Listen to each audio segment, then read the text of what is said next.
It's been more than a year nung naging single parent ako.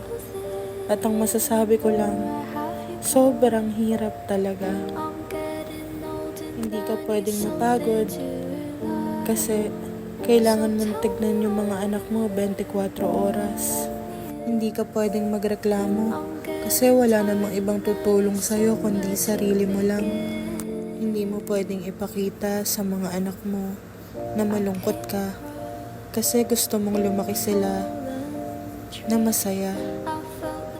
Kailangan mong gawin lahat ng mga responsibilidad bilang isang ina at bilang isang ama na rin. Dahil kapag hindi mo nagawa, masasabihan ka na hindi ka mabuting ina. Ang hindi nila alam, napakahirap talaga kapag ka mag-isa ka. Niwala kang balikat, nasasandalan at iiyakan kapag